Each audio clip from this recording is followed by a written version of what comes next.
Observe aqui agora, que eu vou explicar para vocês, né? Eu vou apagar aqui. Apareceu mais uma equaçãozinha aqui, mas não tenha medo dessa equação não, tá certo? Não se assuste, porque ela é bem fácil. Eu vou explicar para você o que você precisa saber sobre quem? A lei de Fourier, tá certo? Um físico francês que fez vários estudos, né, com relação à propagação de calor. Então preste atenção aqui. Olha só, eu tenho aqui uma figura bem ilustrativa, né? Ó. Eu tenho aqui uma parede, tá ok? Uma parede. Eu poderia também ter usado aquela barra que eu usei inicialmente, tá certo? Mas eu preferi mudar a figura. Eu tenho um fluxo de calor aqui, ó, que atravessa a parede. Eu tenho aqui θ1, temperatura nessa região. Aqui eu tenho um θ2, temperatura nessa região. Observe o sentido do fluxo de calor, ó, de θ1 para θ2. Isso significa dizer, ó, que a temperatura θ1 é maior do que a temperatura θ2. Foi o que eu falei inicialmente. O calor se propaga sempre da região de maior para a região de menor temperatura. Tá ok? Entendeu isso aí? Vamos lá, continuar. O A representa o quê? A área. Esse Ezinho que apareceu aqui, a espessura da parede. E essa letra aqui representa o fluxo de calor. Agora, vamos para a equação. Olha só. Fourier, ele estabeleceu a relação, né? É importante que você entenda isso. Fourier, ele estabeleceu a relação entre o fluxo de calor e algumas outras grandezas, que são exatamente o que está representado nessa equação. O fluxo de calor, tá certo, gente? Ele depende de quê? Ele depende da área, tá certo? Ele depende também da variação de temperatura, depende da espessura, tá ok? Esse Ezinho aqui você pode encontrar em outros livros representado pela letra L, tá certo? Mas não se preocupe com isso, tá ok? E esse K, professor, esse K representa o quê? Está representando o quê na equação? Atenção, esse K é chamado de coeficiente de condutividade térmica, tá ok? E depende do tipo de material. Se for ferro, eu vou usar o coeficiente do ferro. Se for a prata, eu vou usar o coeficiente de condutibilidade da prata, do ferro e qualquer outro metal. Tá certo? Mais um detalhe importante para que você, nos livros didáticos, você pode encontrar o nome lá, condutibilidade térmica ou condutividade térmica, ok? É a mesma coisa, tá certo? Não se preocupe com isso não, tá tudo tranquilo, ok? Então vamos lá, o seguinte, ó. Eu quero agora que vocês peguem o caderno e façam uma anotação extremamente importante sobre a lei de Fourier, tá certo? Esse físico francês que tanto contribuiu, né, para a história da ciência, para o desenvolvimento da ciência como um todo. Então observe o seguinte aqui, ó. O fluxo de calor, tá certo? Diz o seguinte, em um regime estacionário, preste atenção, ó, o que diz a lei de Fourier, em um regime estacionário, o fluxo de calor por condução em um material homogêneo, o fluxo de calor, ele é diretamente proporcional à área, ele é também diretamente proporcional à variação de temperatura, e ele é inversamente proporcional à espessura. Eu vou repetir mais uma vez, porque isso é importante. E faça o registro aí, tá certo? Mais uma vez, ó, o fluxo de calor, tá certo? Lembre-se que o regime é estacionário e o material é homogêneo. O fluxo de calor, ele é diretamente proporcional à área, à variação de temperatura e inversamente proporcional à espessura. Tá ok? Eu coloquei aqui embaixo o nome das grandezas, olha só, para facilitar, ó. Φ representa o fluxo de calor, A representa a área, ΔT representa a variação de temperatura, isso aqui nós já sabemos, né? O E representa a espessura nas extremidades, e K representa o coeficiente de condutibilidade térmica, que depende de quê? Exatamente, muito bem, do material. Do tipo de material, da natureza do material. Entendido aí? Não é fácil? Ótimo! Então, se vocês compreenderam, vamos dar sequência à aula. Próximo agora, olha só, vamos lá. Pessoal, Atenção, olha só, vou apagar aqui, de leve, preste atenção, tá ok? A coisa é séria, a aula é importante, né? O conteúdo é importante. Eu vou falar agora sobre condutores térmicos, tá ok? Bem simples também, ok? Olha só, o que são condutores térmicos? São aqueles que possuem elevado coeficiente de condutibilidade térmica. Claro, os metais, né?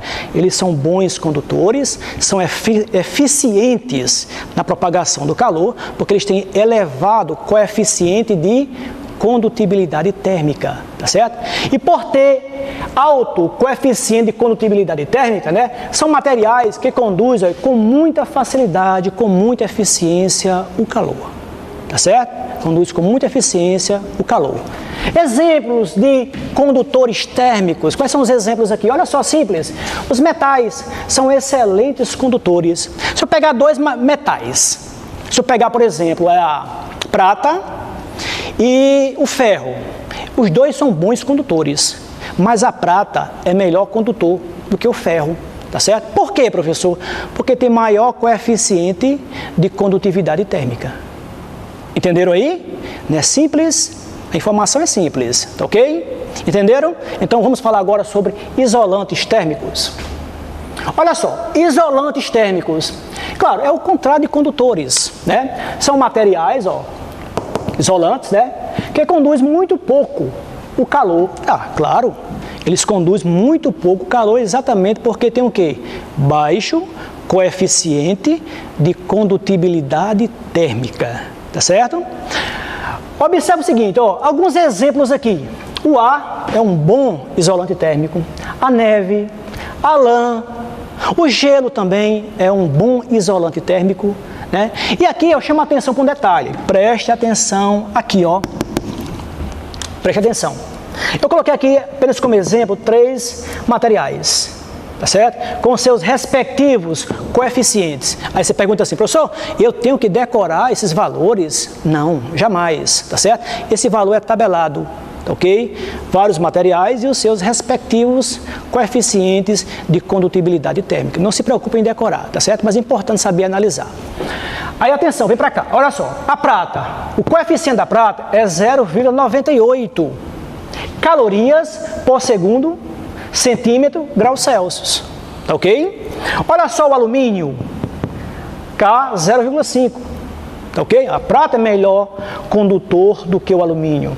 Olha só a lã, é um isolante térmico. Olha só o valor, muito pequeno, tá certo? Quanto menor for esse valor aqui, melhor isolante térmico ele é.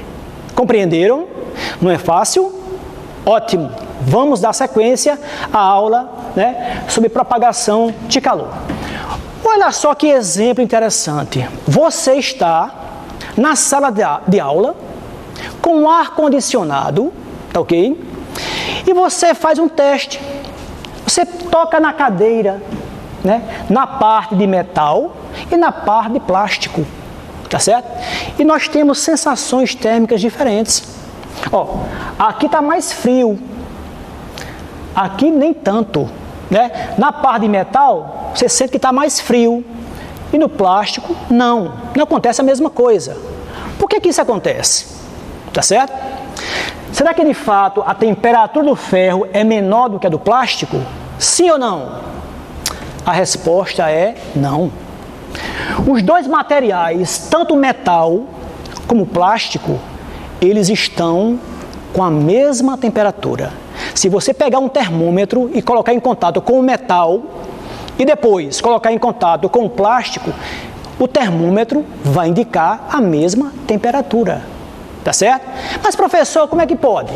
Né? Eu toquei e senti que está mais frio, né? Em relação ao plástico. Como é que isso pode acontecer? É exatamente isso que eu vou explicar agora. Preste atenção.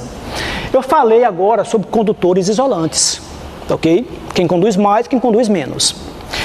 Você concorda comigo que o ferro é melhor condutor do que o plástico? Concorda? Ok, ótimo.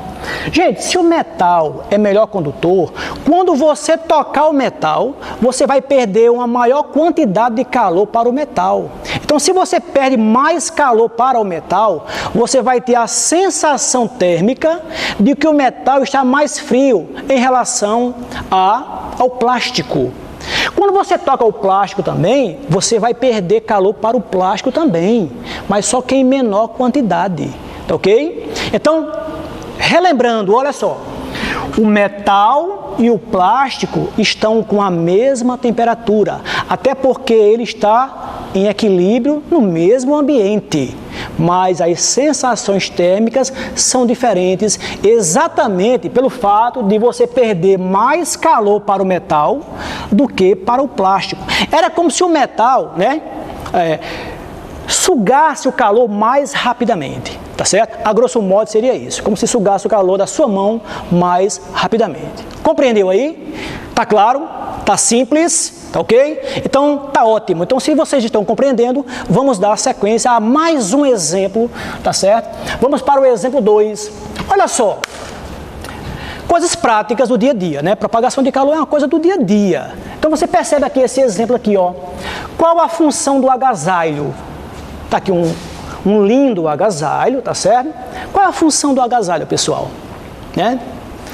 Olha, já tem um aluno ali respondendo, dizendo que é para aquecer o corpo, ok? Mas será que realmente é para aquecer o corpo? E aí eu falo uma coisa para vocês, preste atenção. Imagine na sua cama, você deitado lá na sua cama, um dia bastante frio, e lá tem uma coberta de lã. Assim que você deita, está quentinho já? Não, não é? Só vai ficar quentinho, confortável termicamente quando você deitar lá na cama, se enrolar, passar um tempinho, aí vai estar, né, aqui um ambiente mais confortável termicamente, né? Então observe o seguinte aqui, olha só, aqui é do mesmo jeito, tá certo? Não é um aquecedor, o agasalho não é um aquecedor, tá certo? Só aí, qual é a sua função na verdade? Se não é um aquecedor, ele é o quê? Ele é um isolante térmico. E qual é a sua função como isolante térmico? É evitar que o seu corpo troque calor com o meio externo. É exatamente isso. Então, atenção, ó. Esse agasalho, tá certo? Vai impedir que o seu corpo perca calor para o meio externo, vai evitar as trocas de calor com o meio externo, tá ok? Exatamente porque é um isolante. Você viu lá anteriormente o coeficiente da lã, tá certo? É um valor muito pequeno, é 0,00009. É um valor muito pequeno. Então ele isola o seu corpo, né? Evitando assim trocas de calor com o meio externo, que você perca calor para o meio externo. Tá ok? Entenderam aí? Tá tudo positivo? Então eu termino aqui a aula de hoje, tá certo? E até a próxima aula.